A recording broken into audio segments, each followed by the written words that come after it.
Yo, what's good? What's good? It's your boy K Camp. Starting this first podcast, man, but as you can see the title, man, the importance of mental health for athletes. Yes, this is a topic that is not truly spoken of, and we're going to be diving into controversial topics. Of course, for those of you who are a big football fan, in the state of Texas, you know how big football is. So we're going to get into a little bit of that, and I actually want to talk about, the things that goes on off of the field, whether we're really with any sport, man, track and field, basketball, baseball, and dealing with things that happen outside of sports that affect athletes, man. But let's go ahead and hop into it, man. Basically, with your mental health, man, a lot of athletes struggle with depression. We struggle with, anxiety. Injuries play a big role in our mental health because we begin to doubt ourselves. And when you're around people who are, basically hating on you, when you're around people that's hating on you, they're like, hey, you're not going to be this, or they don't believe in you, it'll play a role in your downfall. But what you have to do is overcome that adversity, and there's many forms of adversity, man. I mean, and we're going to be touching this a lot, but again, this is my first podcast, and I'm just going to be talking about certain topics through my personal experience dealing with this issue. So the first subject I'm going to get into is focus on winning. Okay, when you focus on winning, what you eat, what you meditate on, and the people that you surround yourself with plays a big role in how your career will play out.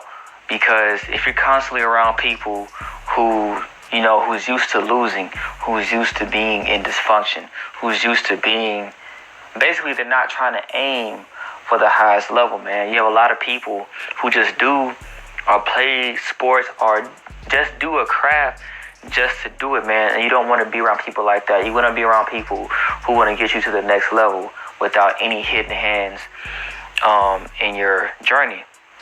And that's one thing that athletes don't truly talk about is the hidden hands, and what goes on in the mental game. A lot of athletes might be dealing with, very, very dysfunctional parents at home. And see, when you have a kid who has, an extreme amount of talent, but he isn't able to thrive, he isn't able to flourish because he has to worry about going home and, his parents doing whatever to him, whether it's physically or verbally. And, those things play a big role as well.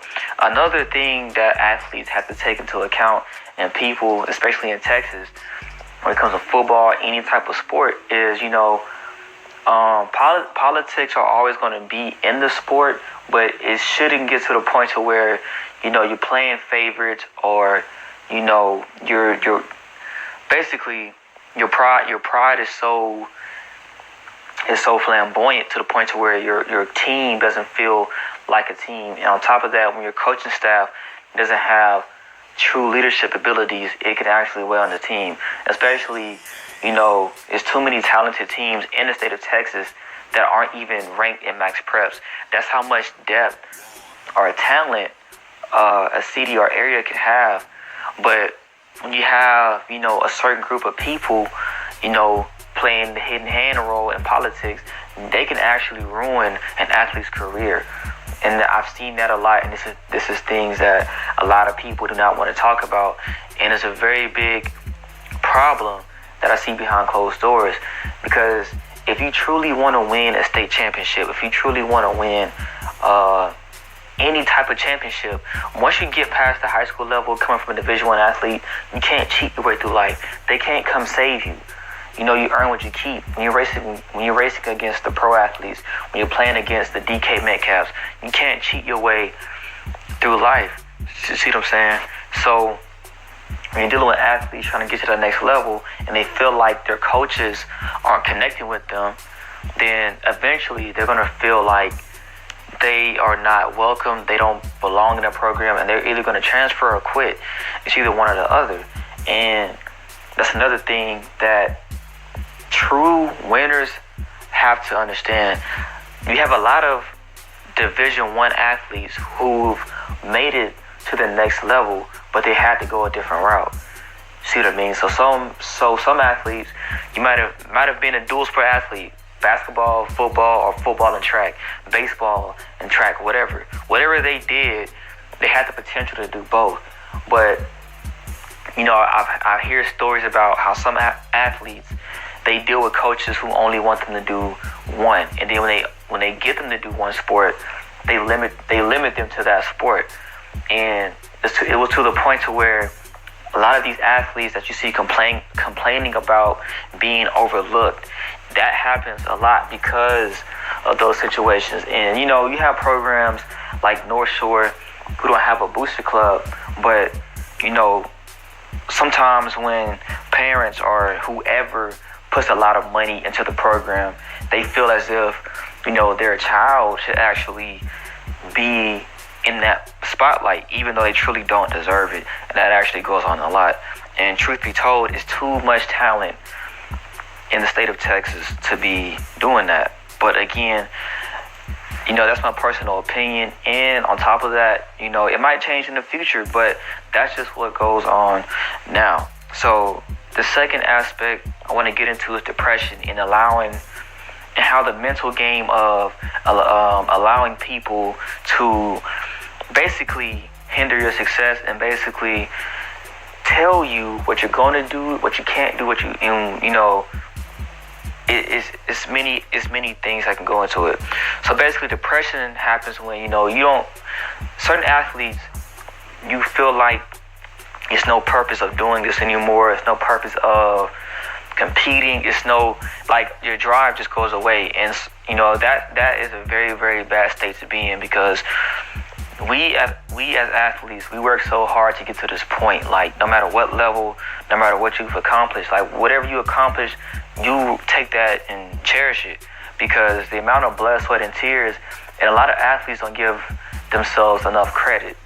We don't give ourselves a lot of credit sometimes, and it's frustrating. Sometimes it can be frustrating, and it plays a big toll on people, man. One thing the greatest athletes will tell you, Olympians, NFL pro athletes, whoever, the real genuine ones will tell you, man, the biggest obstacle to get over is the mental obstacle. The physical plays a part, but when you're dealing with depression, you're dealing with anxiety, man, it literally takes a toll on your performance. It takes a toll on your performance in school, man. And that is something that, a lot of people just brush over their shoulders, like, he's an athlete, he's baby, he's getting his college education paid for. But many people also forget that during your stage of depression, you still have to realize in that stage, only like 1% of high school athletes actually make it to the Division I level, and even smaller percent make it to the pro level. So it's like you're kind of in the middle of, dang, do I want to give all this up just to have a chance of getting a scholarship, or do I let these people bring me down with them?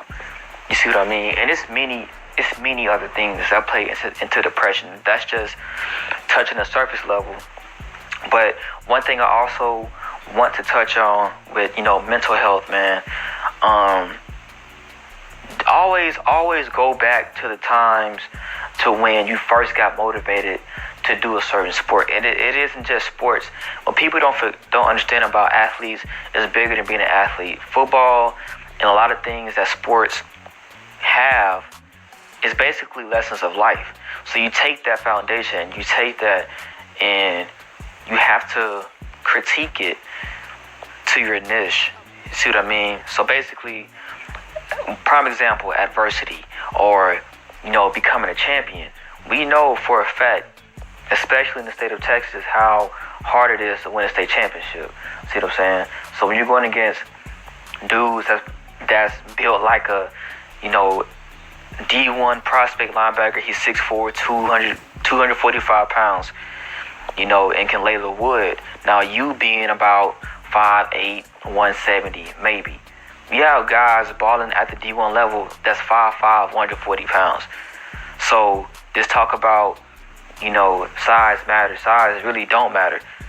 And in my opinion, man, football and sports in general, if it really wants to get back to that old school, back to that, it's about heart, it's about grit that people always talk about. It's about grit. True grit is really when you earn it. I don't condone when you have a very talented athlete, but you don't give him or her a chance to showcase himself. And then I hear 1,000 stories about this, how you have a lot of athletes who wasn't even given a chance, bro.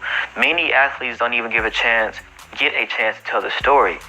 So that's why, again, mental health is a big thing, man.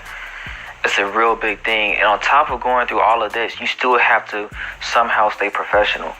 Now, on a positive tip, that doesn't happen to everybody, but for those athletes who's that happened to, man, it's real tough. And then to bounce back from injury, after injury, and then it's still, let's say you make it to the next level, and then you earn a scholarship, but your confidence is so low to the point to where, like, you don't believe you should be there. This stuff happens all the time. I remember it was a time during my sophomore year. I was a 4-year letterman in high school on varsity, and for track, and I also played football as well for like 2.5 years. So I'm at the regional meet, and this is the meet to go to state. And like that year, I didn't truly believe that. I knew I was fast, but I didn't truly believe I was, I didn't believe I should be there, basically. And a part of that was, like I said, I was going through a very, very dark time. And it played into my grades dropped, everything dropped, man. And I just remember sitting there like, what have I gotten into? And I remember wanting to move back to where I was. My circumstances really, it was off the chain. So all of this is running through my head. And what began to happen was, of course, I didn't make it to the state meet because I ran a terrible race. But that same summer, I PR'd and ran like a 10.7 my sophomore year. But I got hurt. And I didn't really understand how, like, the mental can actually break down your body because you're so focused on negativity. And I remember feeling secluded. I remember just feeling like, I don't know, that I don't belong there. Because when you come from a culture that's breaking district records, that's winning in every phase of the game, football, track, and basketball, and you're used to people being in camaraderie, and when the whole team is on the same vibration, that is a very, very powerful team. And I never understood for the life of me why you have certain athletes on the same team who are willing to bring down that one guy, all because they're in it for selfish gains. But how does that relate to mental health? It plays a very big part. So even that next year, my junior year in high school, I opened up number 2 in the state of Texas, like number 6 in the nation in the 200. See what I'm saying? I think in the 4x1 we were like number 5 opening up, and I was around like number 10 opening up in the state. But I felt I had a peak somewhere in the season, and I dropped a district. I ran a PR of like 10:44, like 10:2 or something like that, something crazy. But that day when I went triple gold, man, I was in a whole nother zone. So it felt as if my mental, it was becoming more healthier, if that makes sense. And I had trouble blocking out the noise, if that makes sense. And on top of that, moving different environments, moving to different, schools, moving to different cities, that also plays a role because you're so accustomed to one type of lifestyle. And that's another thing that goes through athletes' mind. Like, we had one guy, I remember one guy my freshman year, his name was Nick Harvey. He went to Texas A&M, and then he went to Lancaster, but my bad, South Carolina. He came from Lancaster. But basically, I would see this guy walk around school, and he would not smile. he would not smile. And I was talking to a teammate. Basically, for one, he didn't belong there. Two, he felt like he wasn't getting the same type of family feel that he got back at Lancaster. So I felt the same way. And, you know, especially being a freshman on varsity, placed in third at district, being a regional qualifier and all that, you receive a lot of hate. So my mental health went from, you know, yeah, let's go win, let's go get this, let's go get that, then to just like, man, forget it. See what I mean? And then my senior year, my bad, let me finish. That same year, my junior year running track, right? I'm gonna fast forward. We were number 16 in the nation for the 4x2. Like, that was the first time in school history that we were ever ranked, period. Like, we weren't even in the discussion for any track meets. And we were ranked in the 4x4 as well, you know, breaking school records. And, you know, it was a week between district and area, and it rained that whole week.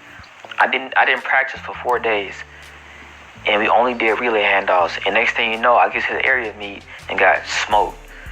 See what I'm saying? And that's how quick I went from being like the top guy to like got eliminated that quick. And mentally, man, forget the hate I was receiving from the school, people around the nation, like, it was crazy. And I realized real quick how hard it is to stay on top. And then your diet also plays in a role. So, and then on top of that, when you're dealing with relationships, you're dealing with parents, you know, the divorced parents are like, you know, you might have a partner. Like, a lot of this stuff plays a big role. And I'm not talking about no fake High School Musical stuff. I'm talking about real life situations. You see what I'm saying? And people, for example, people look at Spencer James from All-American. People think that's like just a fantasy. No, that stuff is real. Like, when he went through the whole Beverly Hill Crenshaw, that is real, you know? And so a kid growing up in the inner city of Houston, see what I'm saying? And I didn't have the mentality of, well, I'm in the hood, so I should be like this. I was like, nah, forget that. Like, I know I'm a king, and I know I should win. And I wasn't worrying about the extra noise. I wasn't worrying about the politics. I wasn't dealing with a lot of mental weight. But God, ultimately, he will bring you through the fire, but you got to keep working. And so after my high school career, even, you know, being scouted for football, still battling injuries, but I began to improve. Like, I had to lose 20 pounds. Then I had to get stronger. And slowly but surely, I started to improve each and every year. You know, and when your scholarship is on the line, it actually hits different. So these are things a lot of people don't take into consideration, but the tables actually flipped. So despite of what I went through, I was very, very accomplished. Athlete of the Week nominee, top 10 in AAU, like a 4-time national semifinalist, 1-time finalist. I was basically, and look, when you have coaches from the Power 5, like Texas Tech, Miami, Michigan, Iowa, Oklahoma, Alabama, TCU, Northwestern State, like, when you have big schools, even I think Oregon, I got in contact with the coach from Oregon, but just even getting in that arena, I found a way out, and I found a way to basically get out of that dark hole I was in. It was to the point to where, and I know a lot of athletes can say this, the coaches are they're so hard-bodied to the point to where I literally seen teammates who were legit D1 potential, and they quit, man. And like, it's to the point to where the coaches will actually deliberately show you, like, nah, I don't care about you. This is what I want. Because at the end of the day, in their mind, they have a family to feed or some type of hidden hand.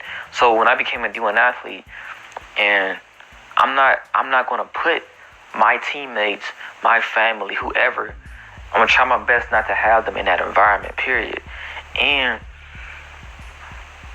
again, when the tables turn, it go from, okay, everybody's hating on you to everybody's looking up to you now. And I'm not talking about the people who just bandwagon. I'm talking about those who are watching you basically your whole career.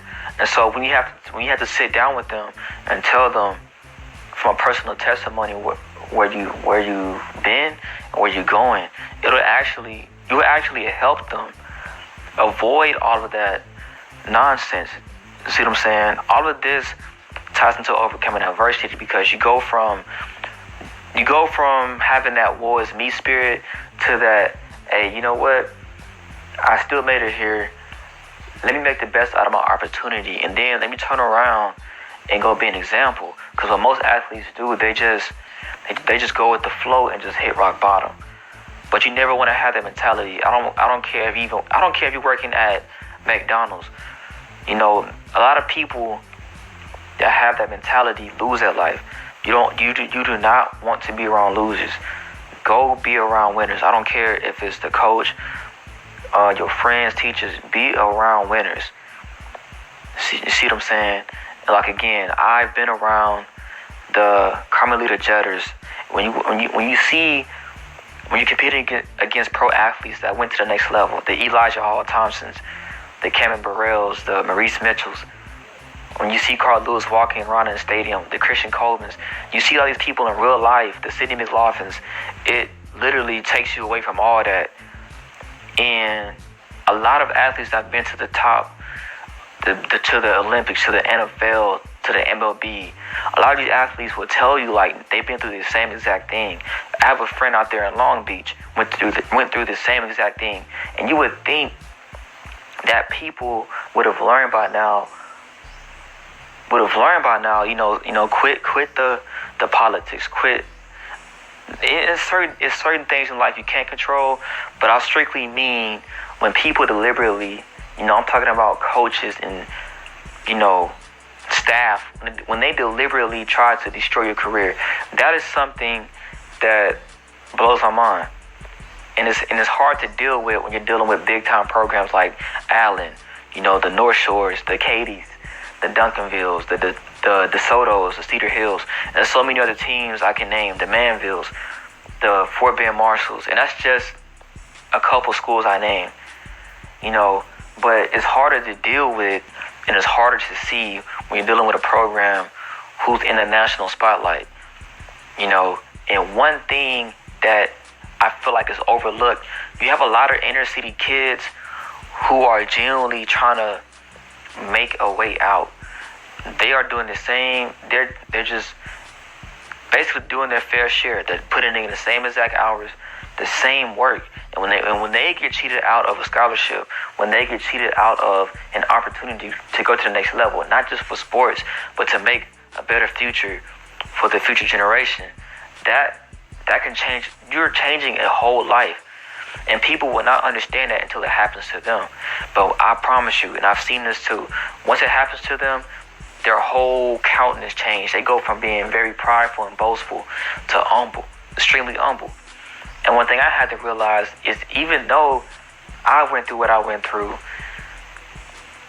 you can still look back. I can still go back. I can still look back and say, okay, you can still Google me though. Okay, I did this. I still did this. A lot of things that I have done, the same ones who cheated their way didn't do none of that. They were just there because of the high school glamour. And that shouldn't be happening, But again, all of this plays into a mental health. Even to the point to where you have kids that don't even want to go home. When they got to come from a 2-3 hour practice, don't want to go home because they're dealing with an abusive parent in the household. You see, and on top of that, you're dealing with other outside influences who want to bring you down because you're not a part of them. See, that's very hard to deal with. You see, and on top of that, you add in depression, anxiety, anger, and frustration. That all plays into your performance. And then when you feel secluded, and and you're dealing with things that you can't control, that will take a toll on an athlete. But my word of advice, and I promise you, if you Find a way to win. See what I'm saying? And if you genuinely be around people who's humble, be around people who's actually been to that level, who's not trying to do you harm, who's not allowing their favoritism to play a role, who's like like a rapper said one time, being a family man, that's real. That actually will help your program or that athlete become great men and athletes, man. And that's one thing that I see that needs to change. And people talk about grit all the time. People talk about, having heart. But do you truly have heart? Do you truly have heart when you're sitting there going like, this guy hasn't played defense a day in his life, but he's 6'2", 195. I think I'll start him over a 5'7", 150 corner who is very, very talented and hasn't got caught on. He makes very good tackles in open fields. I mean, textbook stuff that'll actually win you championships. See, this is stuff that, a lot of coaches, a lot of people will actually argue with you over, man. But again, coming from a Division I athlete who's competed at that level, that is very real. See what I mean? So again, mental health, man. Mental health is a very, very big thing. So for those of you out there who's going through that, like for me, from K-Camp personally, if you keep pushing, I promise you will get through it. And also too, man, network. Sometimes you have coaches who will not help you get to the next level. I'm just being brutally honest. So sometimes you have to open up doors for yourself. But you have to stick to the plan. A lot of athletes do that, but they don't stick to it. They don't grind it out. But the glory comes in is when you're able to bounce back from all the adversity you've been through. And on top of that, you exceed expectations. Even if you didn't do what you wanted to do at the next level, you still exceeded expectations. And the fact that you're there says enough already. Again, I was a kid. I was an honor society student, honor roll student, 4-year varsity letterman, all state in track and field. I was getting scouted, big time schools, a very accomplished man, ranked nationally. A lot of people don't even know I played the violin. Like, I did so many things. But again, when you don't focus on who's popular, don't focus on, who's popular right now. Because I promise you, 99% of those people don't make it in life. It may seem that way because they're on Instagram and on Twitter, showing half-naked pictures and flashing money. Half the time, that's probably their rent money. And most of them probably live with their mom. And another thing that isn't fair that I saw is when you have an humble kid that works for his spot on the team, but you have another kid who had it easy his whole life, and he comes in, didn't even work for a dime of it, and he gets all the praise. I'm telling y'all right now, don't worry about people like that, because athletes like that and people like that in general will not win in the end, no matter what. I promise you. But when you think like a champion, when you know you're a champion, and when you act, look, one day it's gonna pop off. You're gonna pop off one day. But again, you have to separate yourself from people who's bringing you down, who's being losers. I don't care if it's your cousins, family, or the coaches. And I don't mean taking constructive criticism. I don't mean being corrected. That's totally different. But when you have coaches who will go out their way and deliberately, behind closed doors, just, matter of fact, you know what? For example, let's say you're a special teams player or you're a starting wide receiver. And let's say you're, again, a dual sport athlete. Well, because you went to baseball camp or track, you ran track and field over the summer and you missed like a week, right? I know what y'all are saying. Oh, well, you should have been at football camp to get playing time. But again, if that's the case, why don't you just rotate the players if they're that good? But instead, you take him off the starting roster and you take him off for everything. He was actually a Division I prospect the year before, doing the exact same thing he just did this year. But the truth is, again, it's the booster club and the people who like to, again, cheat. So that athlete begins to go, okay, you don't have my best interest. So you know what? I'm not going to invest in your program. I've seen that too. And that's why a lot of athletes, they fall off the map, man. Because it's too many things going on. If you are a true coach, and athletes can attest to this, let's say even an athlete missed fall camp, but if he was doing something constructive, again, track and field in the summertime, the AAU USA Junior Olympic thing is a very, very, very big thing. Or a guy that plays basketball after football season, but you want him to be in straight football. Okay, well, if you're going to do that, why not actually help him get better? But instead, you have a lot of coaches and people who just want you there just for their amusement and entertainment. So, again, I can go all day about this, man. But the point about this podcast, man, think like a champion, bro. And no matter where you go, no matter what you do, think like a champion. Overcome adversity. Okay, and once you get there, it's easy to go like, man, I'm going to just be an a-hole to him. You'll be surprised, man. People will be extremely humble when, you stick it out and you put God first. You stick it out and you just keep running with it. And you stay humble and you stay doing what you're doing, man. I promise you it'll pay off. But once you get to that next level, the Division I level, all that's out the window. It's all on you.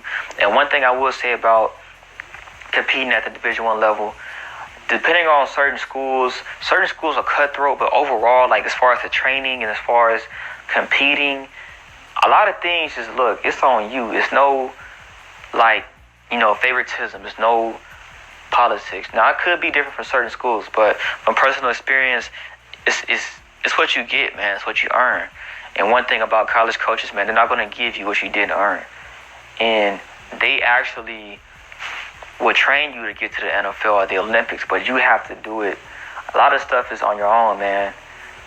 With the diet and, with time management, a lot of these things. But it's real simple. It's very simple. It's real simple. A lot of things in college are real simple, man. But once you get to the top, always stay humble, man. Stay in that winning mindset. Don't allow negativity, people who haven't even made it that far. Don't let them tell you anything, man.